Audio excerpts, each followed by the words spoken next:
Headlines प्रायोजक राजयोग paints, आनंद तुमचा, रंग आमचा.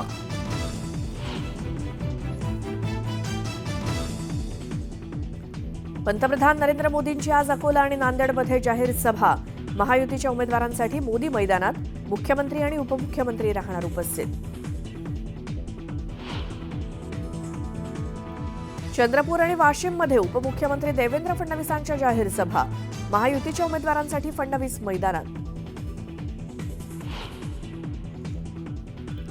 विरोधकांनी रोज 15 मिनिटं सावरकरांची प्रशंसा करून दाखवावी. नाशकातल्या सभेतून पंतप्रधान मोदींचं महाविकास आघाडीच्या नेत्यांना आव्हान. तर इतिहासात लढवत ठेवण्यापेक्षा रोजगार किती आणले ते सांगा, आदित्य ठाकरेंचं उत्तर.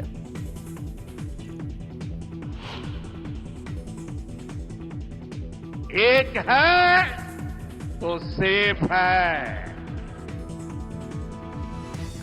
एक है तो सेफ है. महाराष्ट्रातल्या पहिल्याच प्रचार सभेत पंतप्रधान मोदींचा नारा. बटेंगे कटेंगे महाराष्ट्रात चालणार नाही, अजित पवारांची स्पष्टोक्ती. तर उद्धव ठाकरेंचं ही टीकास्त्र.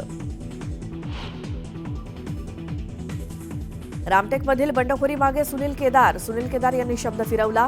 भास्कर जाधव यांचा सुनील केदारांवर मोठा आरोप.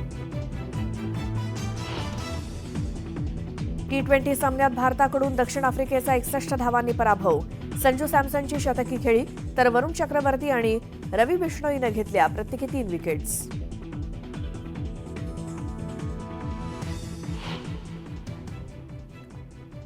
नमस्कार, सुप्रभात. मी श्वेता. तुम्ही पाहताय न्यूज 18 लोकमत. सकाळचे 7 वाजता आहेत. बुलेटिनमध्ये तुमचं स्वागत. आणि सुरुवातीला एक मोठी बातमी आहे. पंतप्रधान नरेंद्र मोदी महाराष्ट्र दौऱ्यावरती आहेत आज देखील. आणि आज अकोला आणि नांदेडमध्ये त्यांच्या जाहीर सभा होणार आहेत. महायुतीच्या उमेदवारांच्या प्रचारासाठी मोदी मैदानात उतरलेत. आज अकोल्यातल्या डॉक्टर पंजाबराव देशमुख कृषी विद्यापीठ क्रीडांगण इथे त्यांची सभा होणार आहे. आणि यावेळी महायुतीतील घटक पक्षांच्या वरिष्ठ नेत्यांसोबतच 5ही जिल्ह्यातील महायुतीचे उमेदवार उपस्थित राहणार आहेत. या सभेची जय्यत तयारी करण्यात आली आहे. गेल्या काही दिवसांपासून ही तयारी सुरू आहे. तर दुपारी नांदेडमध्ये सुद्धा महायुतीच्या उमेदवारांचा मोदी प्रचार करतील. त्यामुळे या सभेत मोदी काय बोलणार याकडे राजकीय वर्तुळाचं लक्ष लागलंय.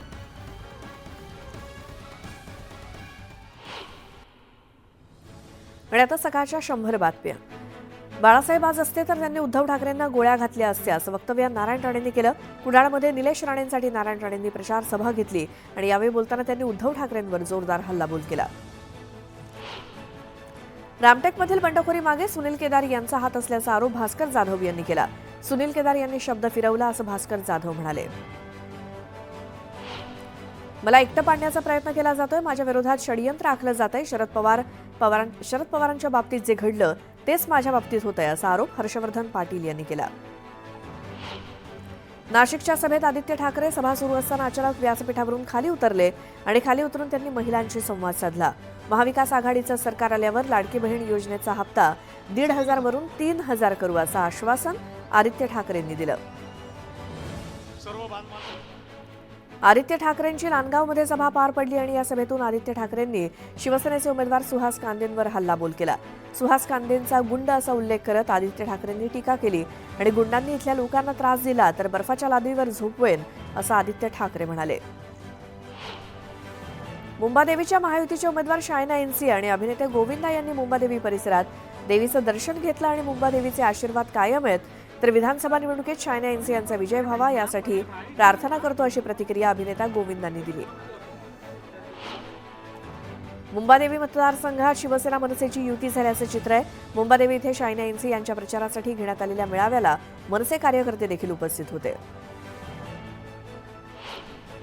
राष्ट्रवादीमधील अजित पवारांचा पक्ष ईडी सीबीआयच्या कारवाईच्या भीतीनं भाजपसोबत गेला, असा आरोप शरदचंद्र पवार पक्षाचे प्रदेशाध्यक्ष जयंत पाटील यांनी केला.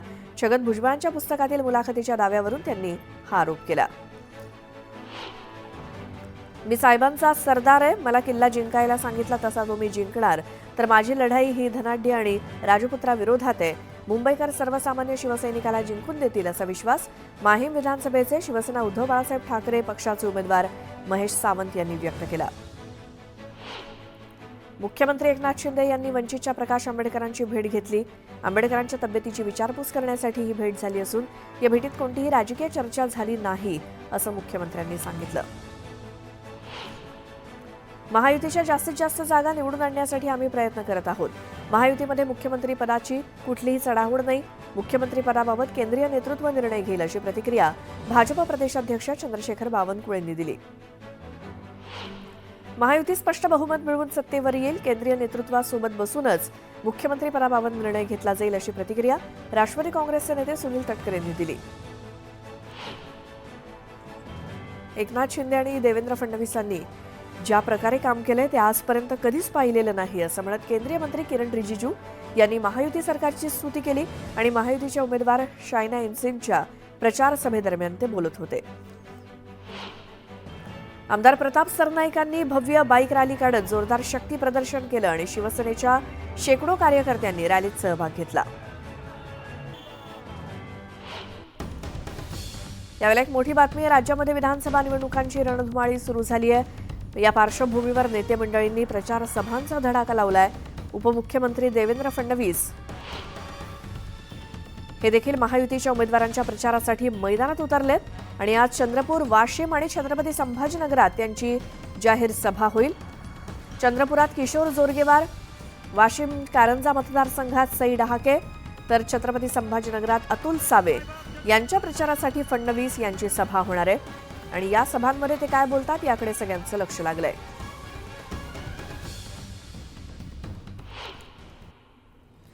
ठाकरे गटाचे नेते राजन विचारे यांनी मतदान केंद्रावरती सीसीटीव्ही यंत्रणा बसवा अशी मागणी केली.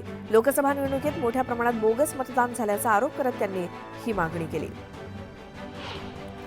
महायुतीचं सरकार भ्रष्ट मार्गाने आलेलं सरकार आहे आणि या सरकारला घालवल्याशिवाय पर्याय नाही असं म्हणत राष्ट्रवादी काँग्रेस शरद पवार पक्षाचे नेते जयंत पाटील यांनी महायुती सरकारवर हल्लाबोल केला. सोलापुरातील महेश कोटेंच्या प्रचार सभेत ते बोलत होते.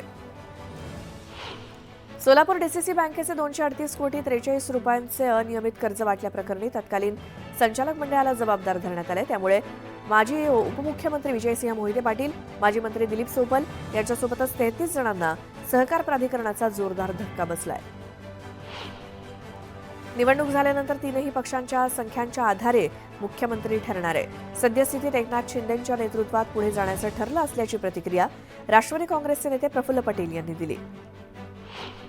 वर्ध्याच्या हिंगणघाटमध्ये महाविकास आघाडीचे उमेदवार अतुल वांदिलेंच्या प्रचारार्थ शरद पवारांनी सभेला संबोधित केलं.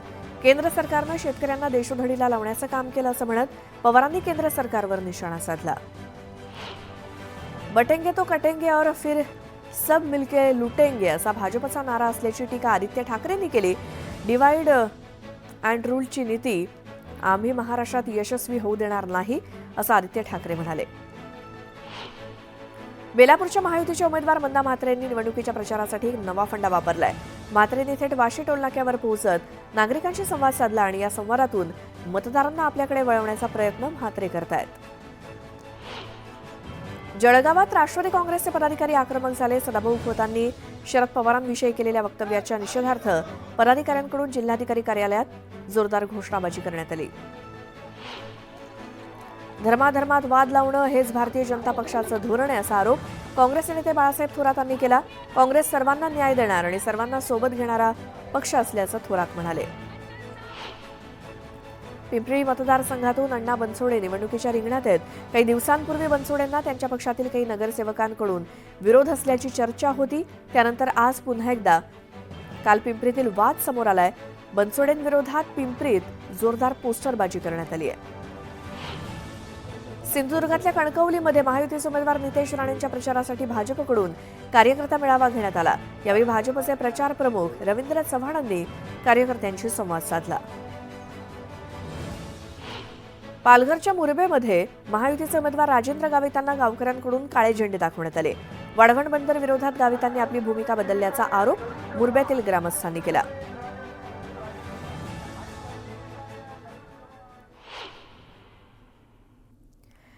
पिंपरी मतदारसंघामध्ये राष्ट्रवादीचे उमेदवार अण्णा बनसोडेच्या प्रचारासाठी अजित पवार पोहोचले आणि यावेळी कार्यकर्त्यांशी संवाद साधताना अजित पवारांनी 2019चा किस्सा सांगितला. 2019च्या निवडणुकीमध्ये राष्ट्रवादीकडून पिंपरी मतदारसंघात सुलक्षणा शिलवंत यांना उमेदवारी जाहीर झाली होती आणि पक्षाकडून त्यांना अधिकृत एबी फॉर्म सुद्धा देण्यात आलेला होता. पण उमेदवारी अर्ज भरण्यापूर्वीच शहर राष्ट्रवादीच्या पदाधिकाऱ्यांनी खेळी करत रात्रीत अण्णा बनसोडेंच्या नावाचा पक्षाकडून एबी फॉर्म मिळवला आणि उमेदवारी अर्ज दाखल केला. नेमका काय आहे तो किस्सा ऐकूयात. एक आहे की आपल्याला सगळ्यांना लाईटली घेऊन चालत नाही. आता जे उमेदवार आहेत, मला आठवतं मागच्या वेळेस पण राष्ट्रवादीची उमेदवारी देत असताना मी आत्ता जिला उमेदवारी मिळाली तिलाच काय आमच्या पक्षाचं तिच्यावर फार जीव आहे मला माहिती नाही. मागच्या वेळेस पण तिलाच उमेदवारी द्यायचा निर्णय झाला, जाहीर केलं. परंतु मला इथनं सारखे फोन येते होते की डॉक्टर सुलक्षणाला का दिली.